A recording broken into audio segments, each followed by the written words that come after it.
My daughter-in-law rudely said, "Don't expect a penny of your son's 30 million." Her voice rang with contempt, as if I were a pathetic beggar rather than a father. But during the reading of the will, she suddenly turned pale when the lawyer read my name. Before we continue, please subscribe to the channel and write in the comments what time it is where you are now. The wrench slipped from my oil-stained fingers the moment I heard that doctor's voice. Metal hit concrete with a sharp clatter that echoed through my garage like a gunshot. "Mr. Fox, I'm afraid I have tragic news about your son Chad. He suffered a massive heart attack this morning at his office." The words bounced around my skull without finding purchase. Chad, heart attack, my boy was only 42. I slid down the garage wall until I hit the floor, the concrete cold against my back through my work shirt. "Sir, are you still there?" "I'm here." My voice sounded hollow, like it was coming from somewhere far away. "When did this happen?" "Around 11 this morning. He was found at his desk by his secretary. The paramedics did everything they could, but he was already gone." Already gone. The phrase twisted in my chest like a knife. I stared at the underside of my old Ford pickup, oil stains mapping out years of repairs. 36 years I'd spent under hoods like this one, fixing things that were broken. But I couldn't fix this. "Mr. Fox, we'll need someone to make arrangements. Is there family we should contact?" "His wife, Joyce." The name tasted bitter. I'll call her." After hanging up, I sat there for what felt like hours, but was probably only minutes. The afternoon heat pressed through the open garage door, carrying the scent of Texas dust and motor oil.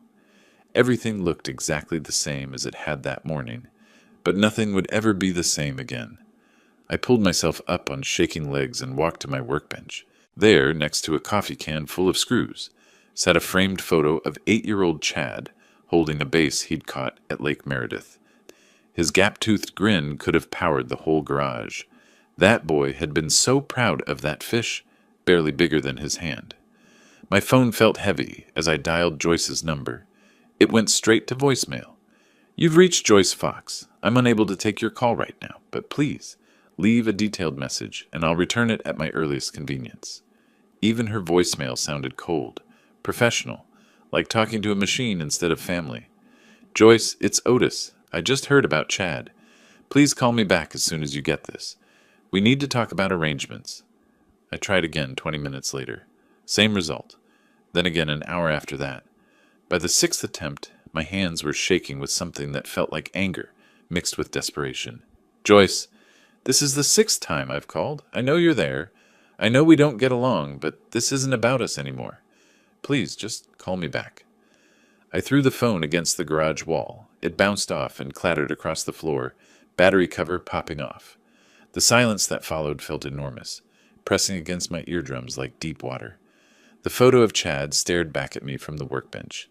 In it, he was still my little boy, before business school, before California, before Joyce, before the distance that had grown between us like weeds in a garden nobody tended. I picked up the pieces of my phone and snapped it back together.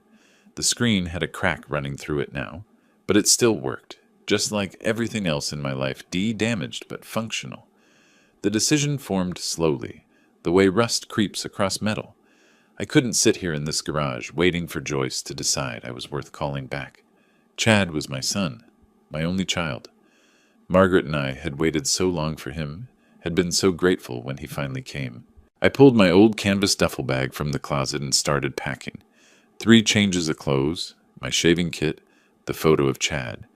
My hands moved automatically while my mind tried to process what my life looked like now. No more Sunday phone calls where Chad would tell me about his latest real estate deal in that excited voice that reminded me of the boy who'd caught that base. No more Christmas cards with pictures of him standing in front of increasingly expensive houses. The drive to Los Angeles would take 12 hours if I pushed it. I'd driven it once before when Chad graduated from business school. That was back when Joyce still pretended to tolerate me, back before she decided I wasn't good enough for their new life. I folded Chad's photo carefully between 2 shirts. The glass had a small crack in one corner, where I'd dropped the frame years ago. I'd never bothered to fix it. Now I wished I had. Outside, the sun was starting to set. painting my garage in long shadows. Tomorrow I'd lock up this place and drive west, toward a son I'd never see again and a daughter-in-law who wished I'd never existed. But tonight I sat on my workbench and cried for the little boy who'd been so proud of that fish. The truck door slammed shut as the first hint of sunrise painted the Texas sky pink. I'd spent the night packing and repacking, trying to keep my hands busy while my mind spun in circles. My neighbor, Mrs. Henderson, peered through her kitchen window as I loaded the last of my things, her face creased with concern. I gave her a wave but didn't stop to explain. How do you tell someone your whole world just collapsed? The highway stretched ahead like a ribbon of possibility I didn't want. Interstate 40 would take me through New Mexico, Arizona, and finally into California. 12 hours of driving with nothing but my thoughts and the ghosts of conversations I'd never have with Chad again. Miles clicked by in a blur of desert landscape. The radio offered morning traffic reports and weather updates for a world that kept spinning despite everything. I reached for the dial, then pulled my hand back. Silence felt more honest somehow. Somewhere outside Albuquerque, a memory ambushed me. Chad, at 8 years old, standing in our backyard with a baseball glove too big for his hands. Margaret was hanging laundry on the line behind us, humming something I couldn't remember now. "Dad, when will I be as big as you?" Chad had asked, squinting up at me in the afternoon light.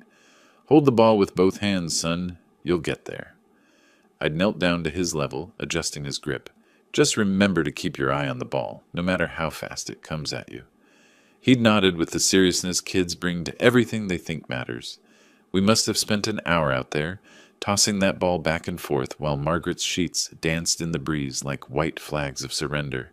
The memory hit me so hard I had to pull over at a rest stop. I sat in the parking lot, gripping the steering wheel while tears blurred my vision. When had we stopped playing catch? When had he gotten too busy for his old man? "Long drive ahead, Grandpa?" The gas station attendant couldn't have been more than 20, with kind eyes that reminded me of Chad at that age. "Going to see my son." The words came out before I could stop them, though I guess I'm too late for that. The kid's expression shifted, understanding without needing details. "Sorry for your loss, sir. Drive safe." Back on the highway, another memory found me. Chad at 25, calling to tell me about his first big real estate deal. His voice had been electric with excitement, the way it used to get when he'd mastered a new baseball pitch. "Dad, I just closed my biggest deal yet. Buy a $2 million property in Beverly Hills." I'd been in this same garage, elbow deep in some neighbor's transmission. "That's more money than I'll see in a lifetime, boy. Maybe you should come visit, see what I've built out here." But I never had. There was always another car to fix, another excuse to stay in Texas where things made sense, where I didn't have to pretend to understand wine menus or worry about saying the wrong thing to Joyce's fancy friends. The landscape changed as I drove west. Texas plains gave way to New Mexico desert, then Arizona mountains. Each mile took me further from the life I knew and closer to a world where my son had lived and died without me really knowing who he'd become. By evening, Los Angeles sprawled before me like a circuit board made of lights. The freeway signs pointed toward Beverly Hills, toward addresses that existed in a different universe from my garage in Amarillo. My truck felt smaller somehow, dwarfed by the luxury cars flowing around us like schools of expensive fish. Chad's neighborhood was a maze of perfect lawns and houses that looked more like museums than homes. Each driveway held cars worth more than I'd made in the past 5 years. Palm trees lined the streets like sentries, their fronds rustling in a breeze that smelled of money and secrets. I found the address and pulled up to gates that looked like they belonged on a castle. Through the iron bars I could see a mansion that would have fit 3 of my house inside it, with room to spare. This was where my son had lived. This was the world he'd chosen over Sunday dinners and baseball in the backyard. The truck engine ticked as it cooled, the only sound in this perfect silence. I checked my appearance in the rearview mirror. D-work shirt wrinkled from the drive, stubble from a sleepless night, eyes red-rimmed with grief and exhaustion. Not exactly the image of a Beverly Hills father-in-law, but I was here. After 12 hours of memories and regrets, I was finally here.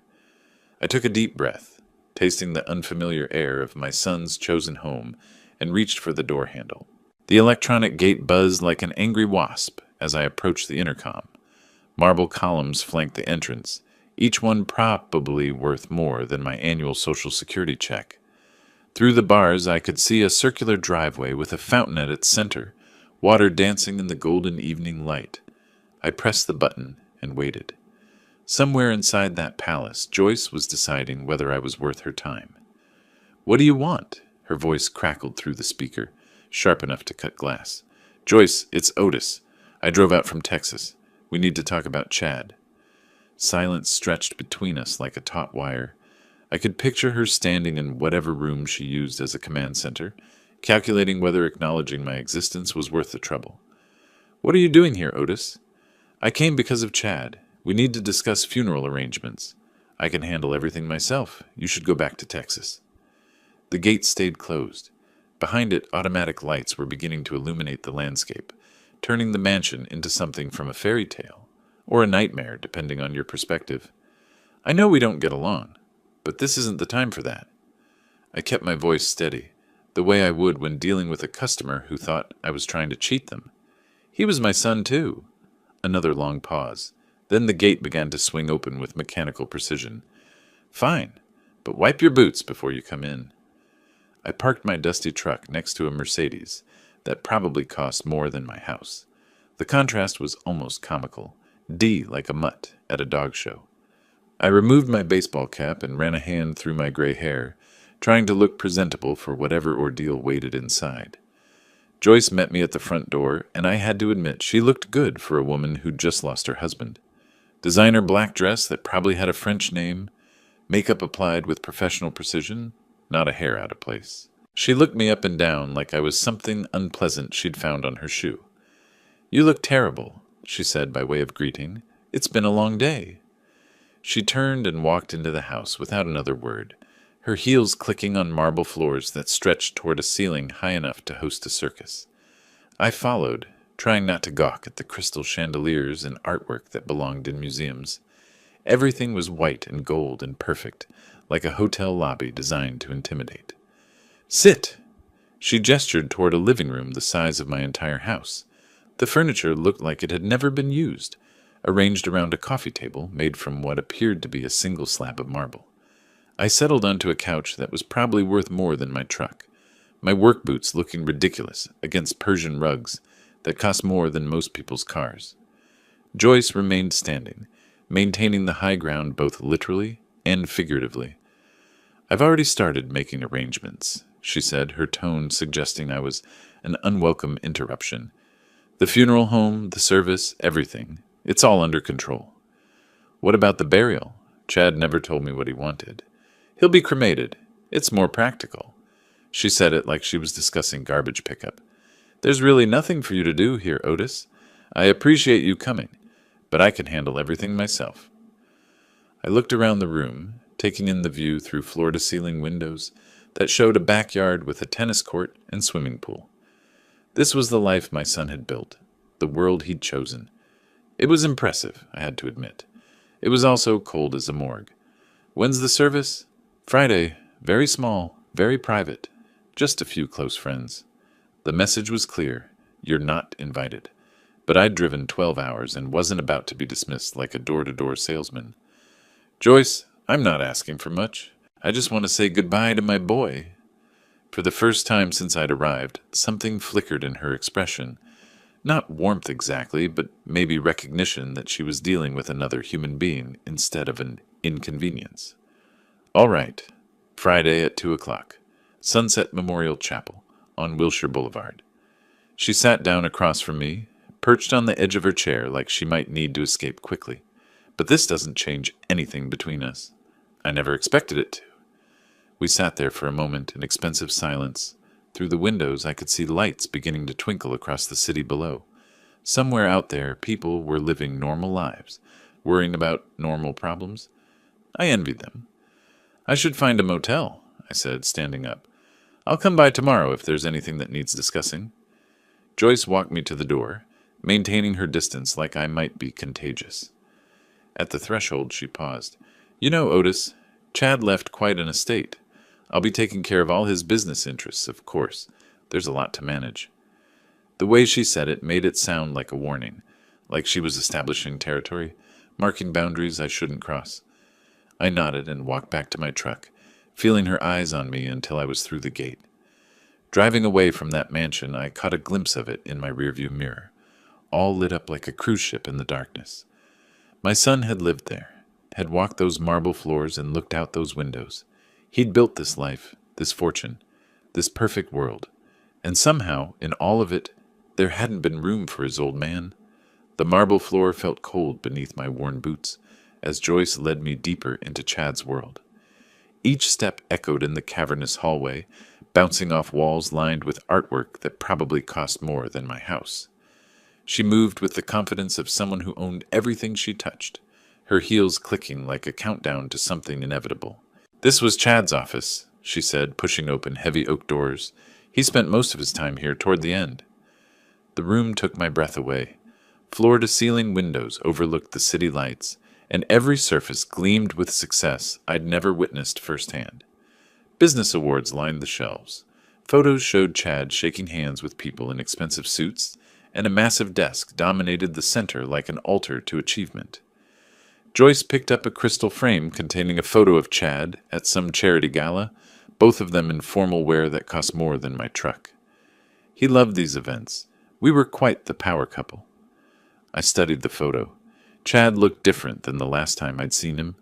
Thinner, older somehow, though he was smiling for the camera. He never mentioned these parties.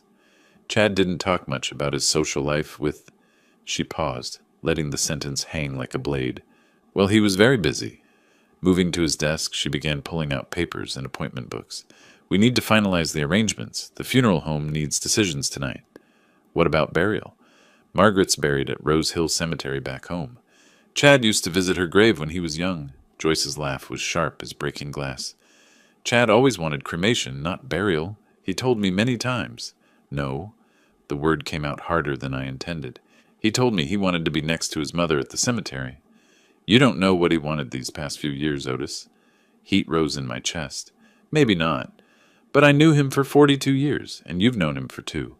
Her smile could have frozen water. 2 years as his wife. That counts more than decades as a distant father. The words hit like physical blows. I gripped the edge of Chad's desk, feeling the smooth wood beneath my calloused fingers. Every trophy, every award, every symbol of success stared down at me like judges finding me wanting. "Look at this." Joyce held up Chad's phone, scrolling through contacts. Business partners, investors, country club friends, 200 names of people who mattered to him now.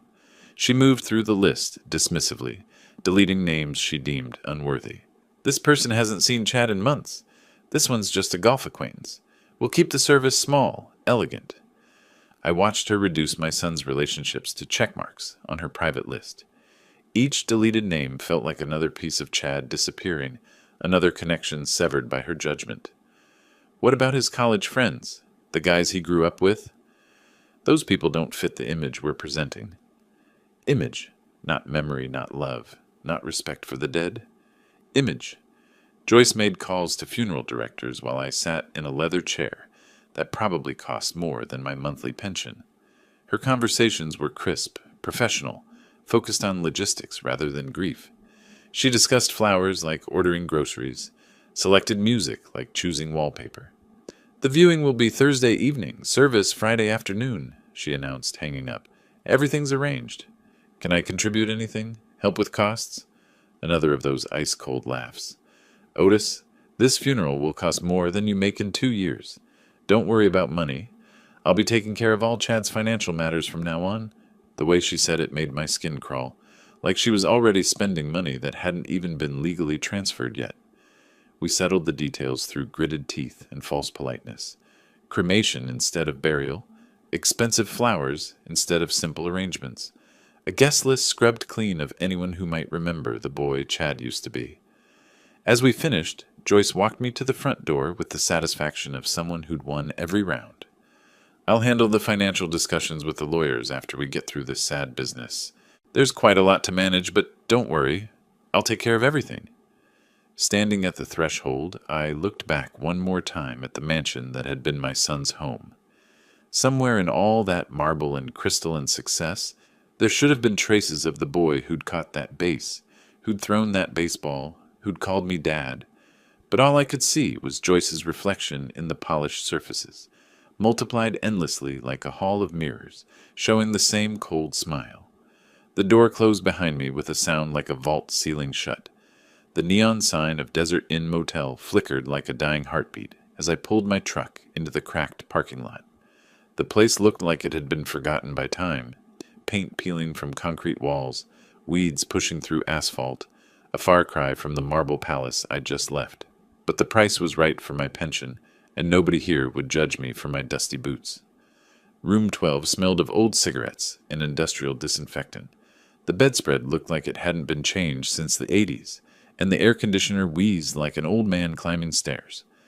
I sat heavily on the edge of the bed, feeling springs sag under my weight. From my wallet, I pulled out 2 photos. Margaret, at 25, radiant in her wedding dress, standing next to a young man who still had all his hair and hope in his eyes. Next to it, Chad at his own wedding 2 years ago, smiling nervously while Joyce posed like she was on a magazine cover. That wedding. I should have known then what kind of woman she was. The memories surfaced like oil on water, dark and unavoidable. Spring afternoon in Beverly Hills, expensive white chairs arranged on manicured grass. I'd worn my only suit, the same one I'd buried Margaret in, and felt every thread of its cheapness among Chad's new friends. "You sure about this, Joyce, son?" I'd asked, during a quiet moment. Chad had been adjusting his tie, nervous energy radiating off him like heat. "Dad, I'm happy for the first time since the divorce.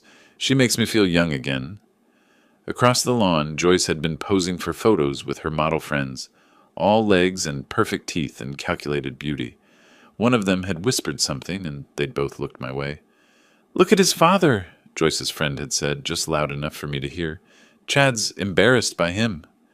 Joyce had laughed, a sound like wind chimes in a hurricane. What can you expect? Different worlds entirely. I'd seen how she looked at my worn suit, my calloused hands, the way I held my champagne glass like it might break.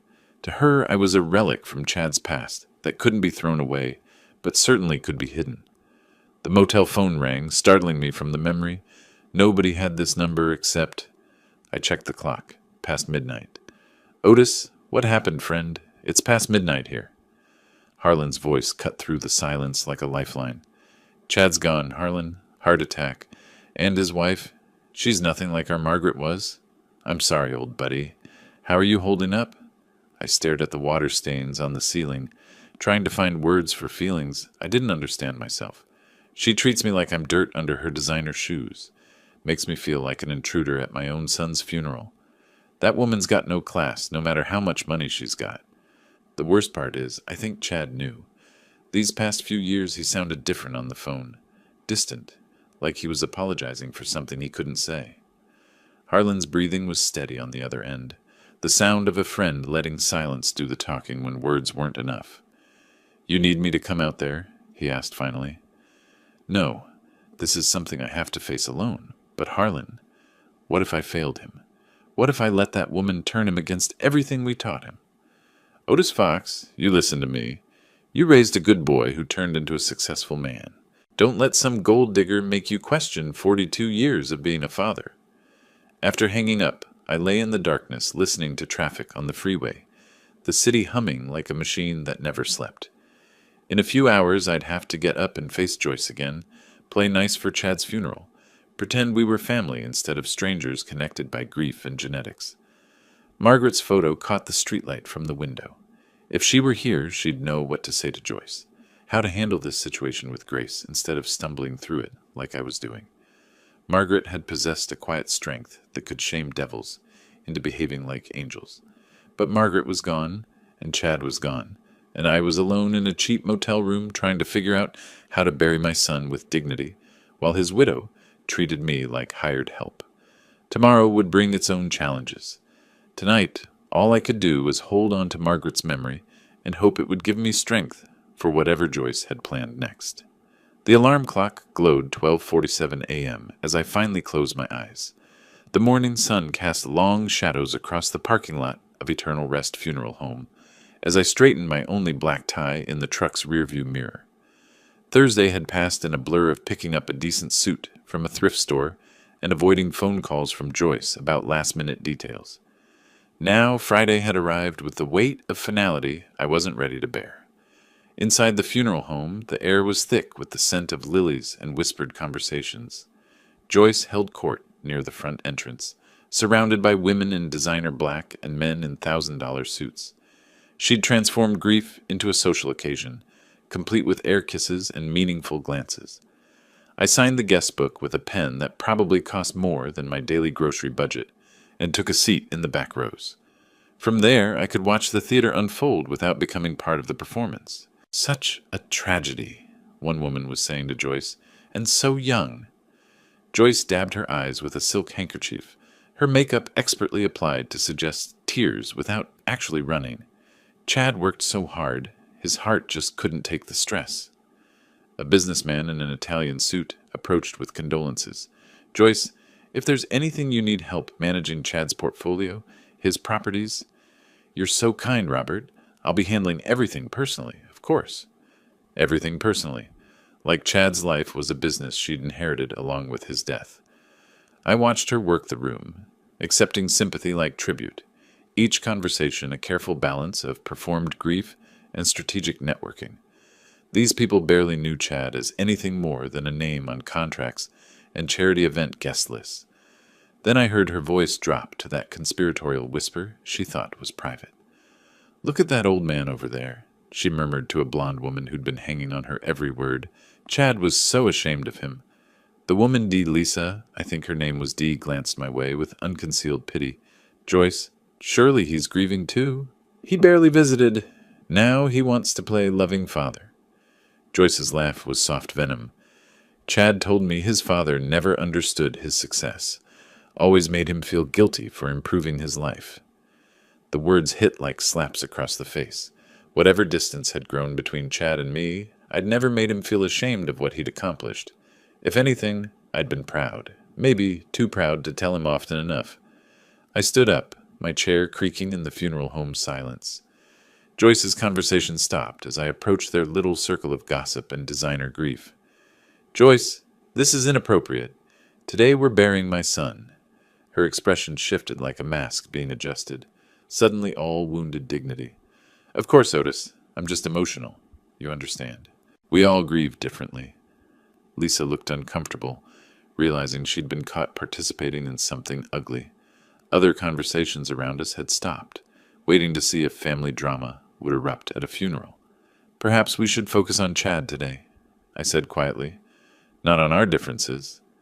Joyce nodded with fake solemnity, but her eyes promised retribution for my public correction. "You're absolutely right. Families should support each other in times like these." The minister called everyone to be seated for the service. I returned to my back row perch, while Joyce took her place in the front, surrounded by supporters who would forget Chad's name within a month. Chad Fox was a man who valued family above all else, the minister began, clearly working from notes Joyce had provided. He built not just a business empire, but lasting relationships. I stared at the casket, thinking about the boy who'd been so excited about that fish, who'd asked when he'd be as big as his dad. Somewhere between that backyard catch and this marble funeral home, I'd lost my son to a world that measured worth in zeros on bank statements. The service proceeded with hymns Chad never sang and readings from books he'd never opened. Joyce's performance peaked during the eulogy, her sobs perfectly timed for maximum effect. When people filed past the casket to pay respects, I waited until last. Standing there alone with Chad's closed casket, I whispered the things I should have said years ago, about being proud of him, about loving him despite our differences, about wishing I'd fought harder to stay part of his life, instead of letting Joyce's subtle hostility push me away. Outside, the funeral procession prepared to move to the cemetery. Joyce, surrounded by her supporters, was already discussing handling the legal matters after this sad business with someone who looked like a lawyer. I climbed into my truck to follow the procession, catching a glimpse of Joyce in her limousine through the window. She was checking her makeup in a compact mirror, already moving past grief toward whatever came next. Something cold settled in my stomach as I started the engine. Joyce was too confident, too eager to discuss Chad's financial affairs, like she already knew exactly what those affairs contained. The mahogany conference table in Cecil Grant's office felt as cold as the cemetery ground we'd just left behind. 42 floors above downtown LA, the late afternoon sun filtered through tinted windows, casting everything in a golden hue that somehow made the formal setting feel even more removed from reality. Joyce had ridden in the black limousine with her supporters, while I'd followed in my pickup, feeling like a funeral crasher at my own son's final ceremony. Now she sat at the head of the polished table, like she was chairing a board meeting, her designer black dress perfectly arranged, not a hair out of place despite the emotional day. Cecil Grant looked every inch the successful attorney, silver-haired, expensive suit, the kind of calm confidence that came from decades of handling family crises. His office walls were lined with law books and diplomas that probably cost more than my annual income just to frame. "Thank you all for coming," Cecil began, his voice carrying the practiced sympathy of someone who'd conducted hundreds of these readings. "I know this has been a difficult day." Joy smoothed her skirt and checked her reflection in the window behind her. Even in grief, she was performing, making sure every angle was perfect for whatever audience she imagined was watching. "Otis, you don't need to stay," she said, not bothering to look at me directly. "Don't expect a single penny from my husband's $30 million anyway." The dismissal hit like a slap, but I'd grown used to her casual cruelty. I started to stand, my baseball cap clutched in weathered hands, when something made me pause. "I just want to hear Chad's final wishes." "Chad's final wish was to provide for me. That's a wife's right." She cut me off with the authority of someone who'd never doubted her place in the world. "This is really just a formality." Lisa, the blonde friend who'd been hanging on Joyce's every word at the funeral, shifted uncomfortably in her chair. Even Tyler, Chad's cousin from back east, looked like he wanted to be anywhere else.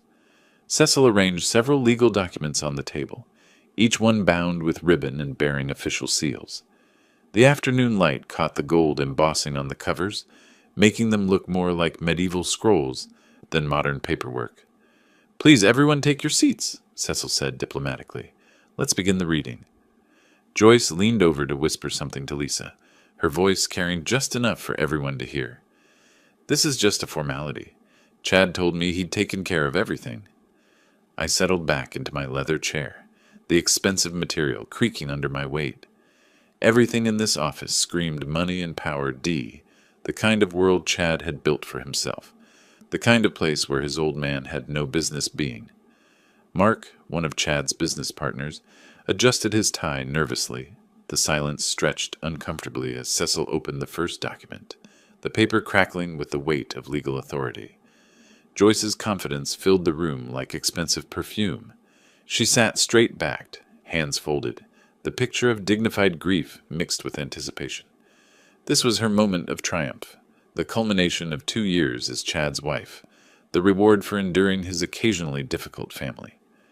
From where I sat, I could see the city stretching out below us through the massive windows. Somewhere down there was the garage where I used to teach Chad about engines, the cemetery where Margaret was buried, the motel where I'd spent last night, wondering how I'd failed as a father.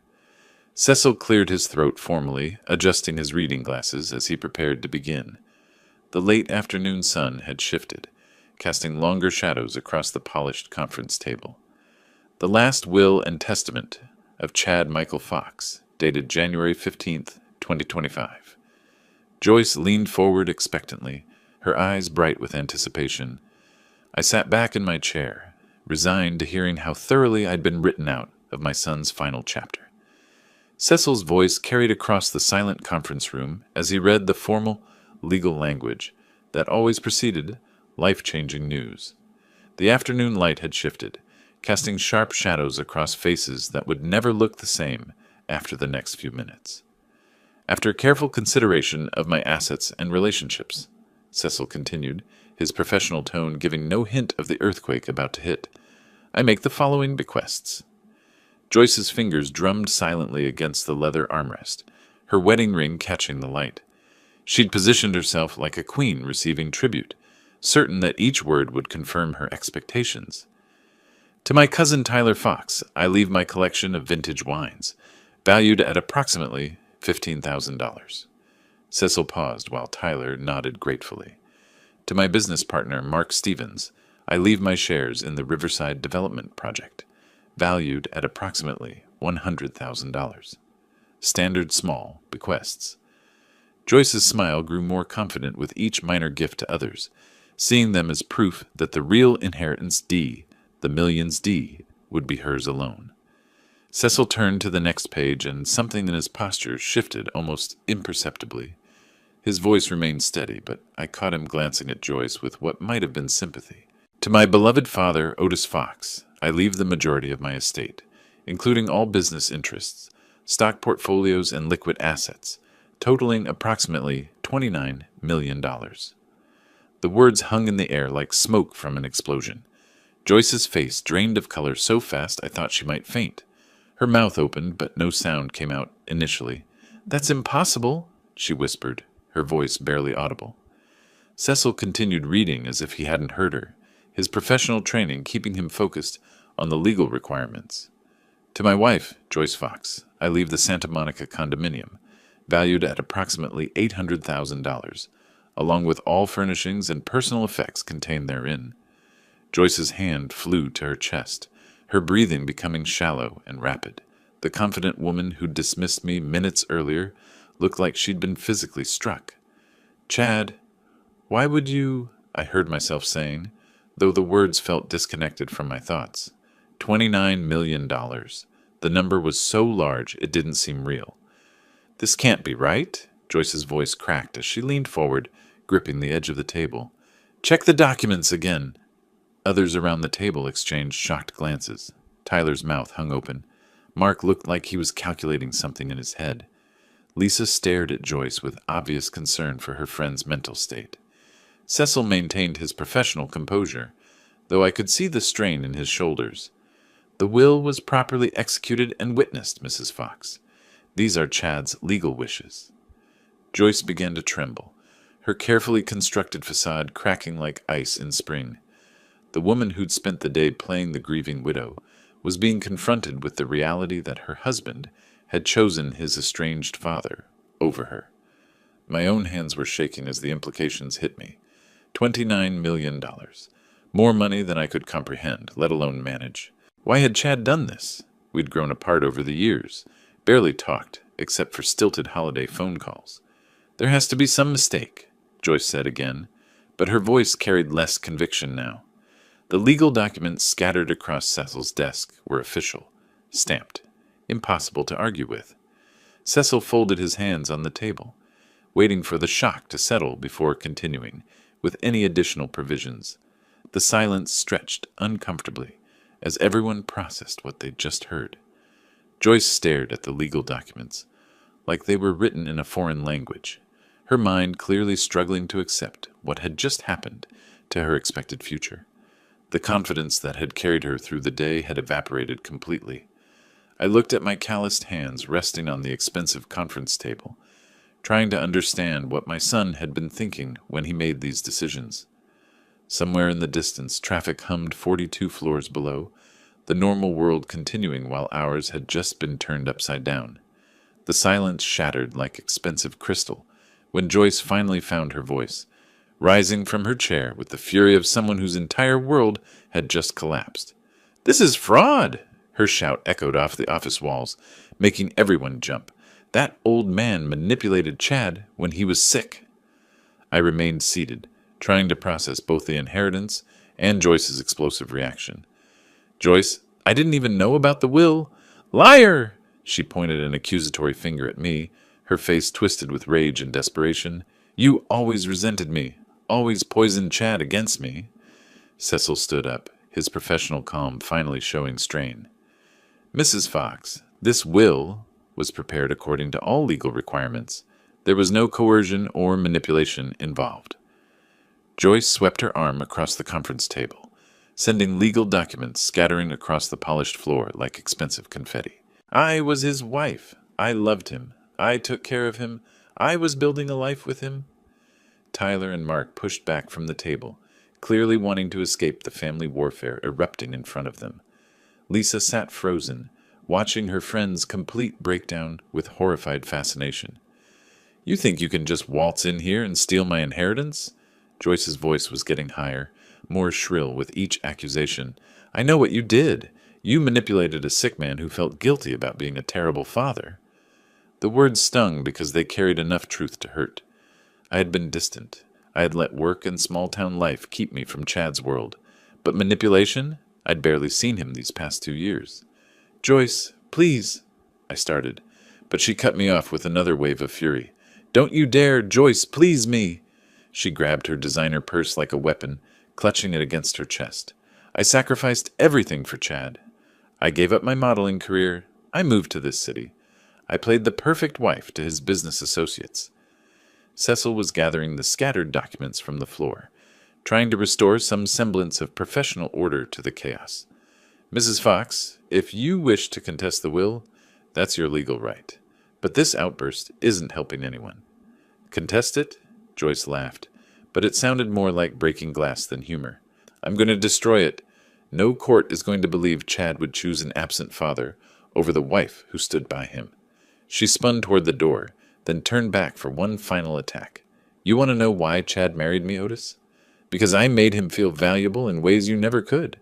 Because I understood success and ambition, not just fixing broken-down trucks. The blow hit its mark. I felt every year of distance between Chad and me, every missed visit, every phone call that ended too soon because we'd run out of things to say. I'm not letting this stand, Joyce declared, her voice carrying the conviction of someone who'd never lost a fight she really wanted to win. You'll see me in court. She stormed toward the door, her heels clicking against the marble like gunshots. At the threshold, she turned back one last time, her face a mask of fury and determination. This isn't over, old man. Not by a long shot. The door slammed behind her with enough force to rattle the windows. The conference room fell into shocked silence, the only sound coming from Cecil's careful gathering of the scattered legal papers. Tyler cleared his throat nervously. I have a flight to catch. Within minutes, the office had emptied except for Cecil and me. I sat there staring at the scattered remains of Joyce's tantrum, wondering what my son had set in motion with his surprising final wishes. Through the windows, I could see the parking garage where Joyce was probably already making phone calls, mobilizing whatever forces she thought could overturn Chad's decision. The battle lines were drawn, and I was about to become the reluctant center of a war I'd never wanted to fight. Cecil straightened his tie and began reorganizing his documents. Mr. Fox, he said quietly, I think you should know this might get complicated. 3 days after Joyce stormed out of Cecil's office, I sat in my motel room staring at legal papers I barely understood.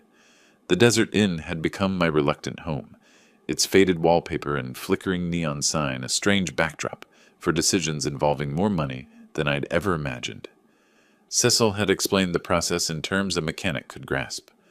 Joyce was challenging the will on grounds of undue influence, claiming I'd manipulated Chad during a vulnerable time. The accusation stung because it painted me as the kind of man I'd tried never to be. She's hired Richard Stone, Cecil had warned during our meeting that morning. He's aggressive, expensive, and specializes in will contests. This won't be easy. Stone's reputation preceded him like a bad smell. 3 decades of courtroom victories built on emotional manipulation and legal technicalities. If Joyce wanted a shark, she'd found the perfect predator. By the end of the first week, Harlan had flown in from Texas, his presence filling the cramped motel room with the comfort of old friendship. He'd aged since I'd seen him last. More gray, deeper lines around his eyes, but his handshake was still firm, his resolve unshaken. Joyce made a mistake hiring Stone, he said, unpacking his worn suitcase on the second bed. Juries don't like lawyers who try too hard to manipulate them. Meanwhile, across town, Joyce was writing checks she couldn't afford to Stone's law firm. I learned this later, but at the time I could only imagine her desperation driving her to gamble everything on overturning Chad's decision. Stone's strategy became clear through the legal motions Cecil showed me. Paint Chad as vulnerable, depressed, susceptible to his father's guilt-inducing visits. Make me look like a calculating manipulator who'd preyed on a sick son's emotions. The truth was simpler and more painful. Chad and I had grown apart over the years, our conversations becoming awkward exchanges of surface pleasantries. I hadn't visited more often before his death. Dee, if anything, I'd visited less, intimidated by his success and Joyce's obvious hostility. Cecil gathered our evidence methodically, medical records showing Chad's excellent mental health, right up until his heart attack, testimony from the notary who'd witnessed the will signing, confirming Chad's clear intentions, business records proving his sharp decision-making continued until the day he died. The will was executed properly, Cecil assured me during one of our strategy sessions. Chad was of sound mind, the document is legally valid, and there's no evidence of coercion. But Stone wasn't fighting the facts. He was crafting a story. During depositions, he painted pictures of an estranged father, suddenly showing interest when his son became wealthy. He twisted normal family dynamics into sinister manipulation. 3 weeks into our preparation, the court date arrived. May 20th, 2025. The official notice felt heavier than it should have, the legal language making everything seem more final than death itself. Harlan found me that evening sitting on the edge of the motel bed, staring at the court summons. "Justice will win tomorrow, friend," he said quietly. "Chad made his choice for reasons we may never fully understand, but it was his choice to make." I nodded, though uncertainty gnawed at me like hunger. Had I somehow influenced Chad without realizing it? Had my working-class values and barely concealed disapproval of his lifestyle pushed him toward this dramatic gesture? "Maybe Joyce is right," I said. "Maybe I don't deserve this inheritance." Harlan's response was swift and certain. "That boy saw something in you worth trusting with $29 million. Don't dishonor his memory by doubting his judgment." Outside, L.A. hummed with its endless energy, millions of people pursuing their dreams while I prepared to defend an inheritance I'd never wanted. Tomorrow, a judge would decide whether Chad's final wishes would stand or crumble under Joyce's legal assault. The marble steps of Los Angeles County Superior Court felt colder than the cemetery where we'd buried Chad a month ago.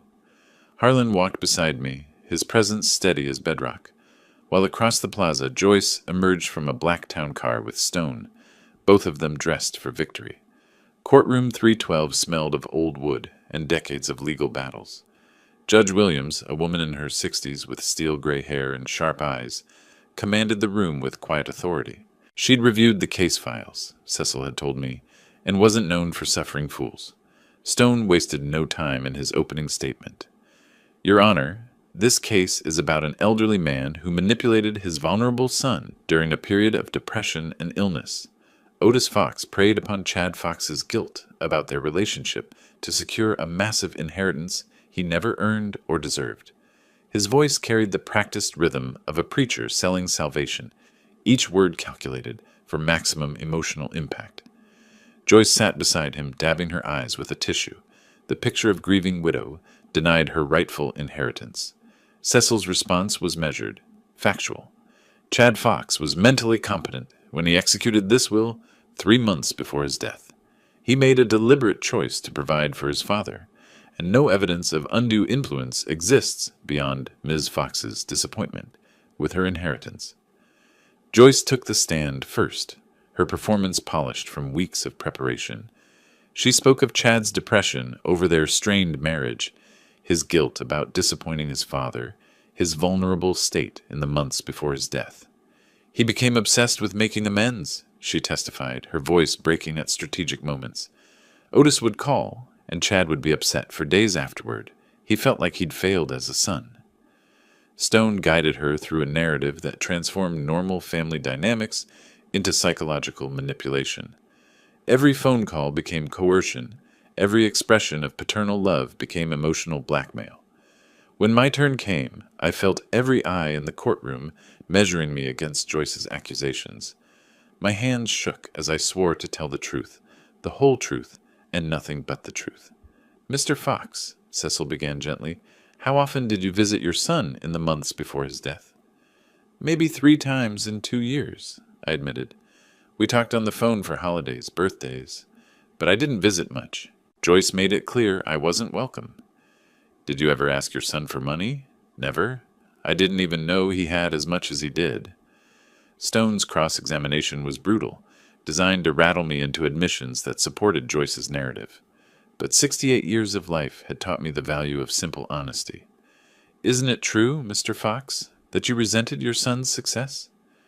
I was proud of what Chad accomplished. Maybe I didn't understand his world, but I never resented it. "You disapproved of his marriage to Joyce, didn't you?" I paused, meeting Joyce's eyes across the courtroom. "I thought she married him for his money. Turns out I was right." The gallery stirred at my bluntness. Stone tried to paint it as evidence of my vindictive nature, but Judge Williams looked unmoved by his theatrics. The notary who'd witnessed Chad's will testified next, describing a man who seemed tired but determined. "He knew exactly what he was doing," she said.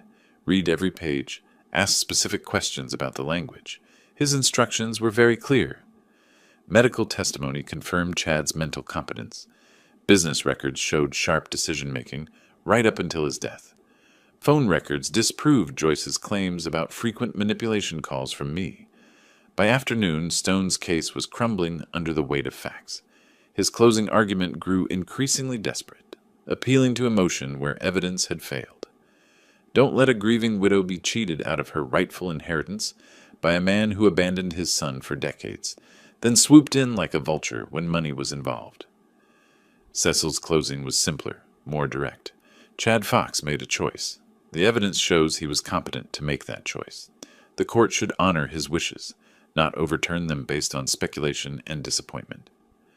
Judge Williams announced her recess with the gravity of someone about to change lives forever. Given the complexity of this case, the court will review all evidence overnight. I will render my decision tomorrow morning at 10 a.m. As we filed out, Joyce caught my arm in the hallway. "This isn't over, old man," she hissed. "Even if you win, you'll never be worthy of what Chad built." Her words followed me to the parking garage, where Harlan and I sat in my truck, neither of us able to speak. Tomorrow morning, everything would change one way or another. Sleep had been impossible. I sat in the motel parking lot at dawn, watching the sunrise paint the LA skyline gold, wondering if this was my last morning as a poor man or my first as someone who'd stolen what wasn't rightfully his. Harlan emerged from the room carrying 2 cups of coffee, his face showing the same sleepless night I'd endured. "Whatever happens today," he said, settling beside me on the truck's tailgate, "you've conducted yourself with honor." The drive back to court passed in silence, heavy with anticipation. Joyce and Stone were already there, huddled in intense conversation near the courthouse steps. She looked older somehow, the strain of the past month visible in lines that expensive makeup couldn't quite hide. Courtroom 312 felt different this morning, charged with the electricity of impending judgment. Judge Williams entered with the measured pace of someone carrying the weight of Solomon's wisdom, her decision already rendered in private chambers. "After careful review of all evidence and testimony presented," she began, her voice carrying to every corner of the silent room, "this court finds the will of Chad Michael Fox to be legally valid and executed with full mental competency." Joyce's sharp intake of breath cut through the formal atmosphere like breaking glass. Stone's face remained professionally neutral, but I caught him calculating appeal options behind his practiced composure. "The testator clearly intended to leave his estate to his father," Judge Williams continued, "and no credible evidence of undue influence has been presented. The disappointed expectations of an heir do not constitute grounds for overturning a properly executed will." Her gavel fell with finality that seemed to echo longer than physics should allow. "The will stands as written. Case dismissed." In the hallway afterward, Joyce cornered me one last time, her composure finally cracking completely. "This isn't over, old man. I'll appeal this travesty." "Joyce," I said calmly, surprising myself with my steadiness, "Chad made his choice. Maybe it's time to accept it and move on with your life. He never would have chosen you over me if you hadn't poisoned him against his own wife." Her voice carried the shrillness of complete defeat. "Maybe he saw something.